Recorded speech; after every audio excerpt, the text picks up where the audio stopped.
Welcome to Burning Bright, a weekly podcast presenting poetry and prose from Passenger. Mayflowers, they're brought to you, as the saying goes, by April's showers. That's true for all of life. It's made possible, at least in part, by water. The morning dew, the afternoon squall, the drinking fountain, the glistening pond. On this edition of Burning Bright, 4 pieces about water. Winifred Hughes teaches nature writing and eco-poetry at the Watershed Institute in Princeton, New Jersey. In her poem, By the Brook, she recalls the appeal of the sound of water as a factor in buying a house.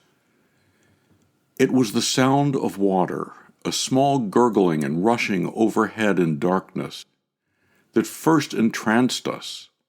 Sound in motion, motion in sound that drew us back, and we never left, but entered this house, as a hermit crab enters its shell and becomes a part of it, part of each other, and of these walls, concrete block and wood, by the side of water, passing through, on its way, unstoppable as the years that kept rushing us past.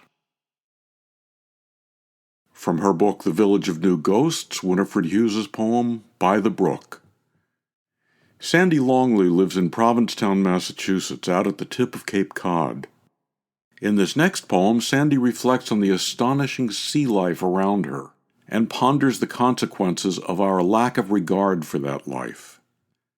Town opposes proposal to dump contaminated water into Cape Cod Bay. It begins with the epigraph, For Eva and Thora.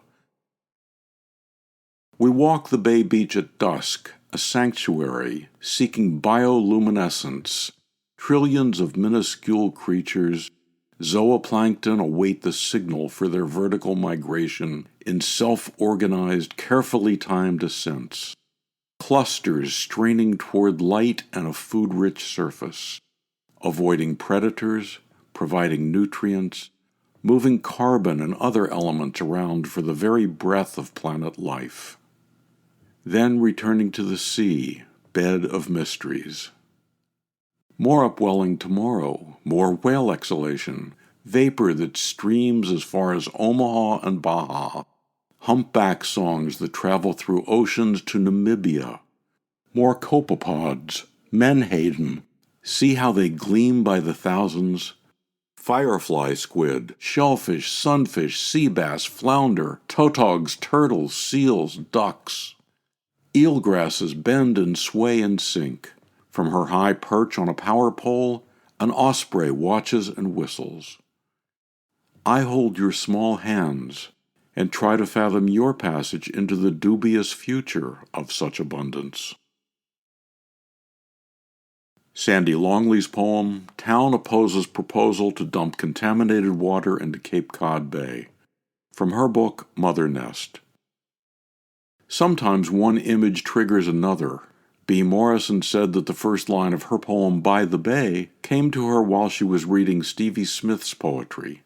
She said Smith's poem, Not Waving but Drowning, quote, reminded me of my mother, telling us about the man she saw drown.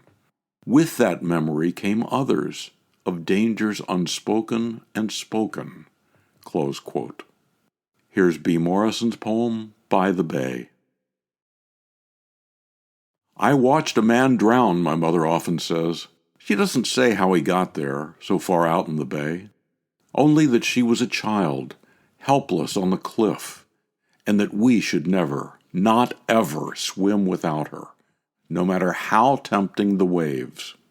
She warns, too, of the cliff at our own place by the bay. Don't stand too near the edge. Storms and hungry waves have hollowed it out. What seems so solid, the earth itself might give way. What she doesn't explain are the nights I find her asleep in my bed, curled on the rug in her robe, as though I can protect her, as though I have the power to keep him at bay.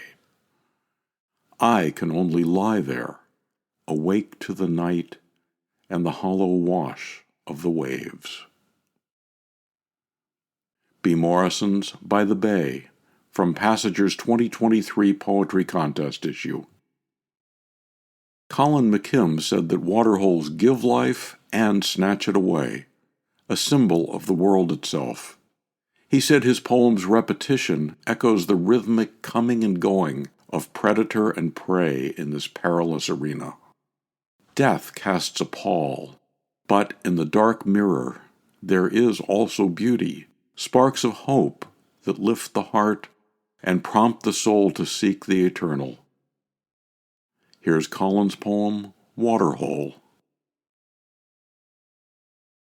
Darkness haunts the waterhole. Nightmare creatures crouch and slink. Darkness haunts the waterhole, waiting for a thirsty soul. It's never safe, but we must drink. Danger stalks the waterhole. Dry lips tremble at the brink.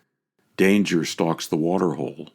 Fang and sinew take their toll. The traps are set, but we must drink. Shadows skim the waterhole, a strike, a cry, and down they sink. Shadows skim the waterhole, but mirrored deep, the heavens roll, and there are stars in every drink. From Passager's 2017 Poetry Contest issue, Colin McKim's Waterhole.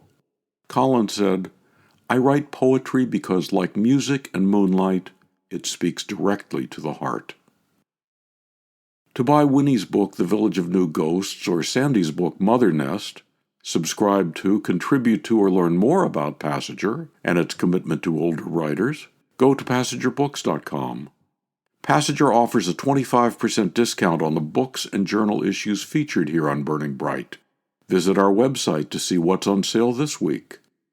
Thanks to Dickinson College intern Alex Lee for her help with this podcast. For Kendra, Mary, Christine, Roseanne, and the rest of the Passager staff, I'm John Shore.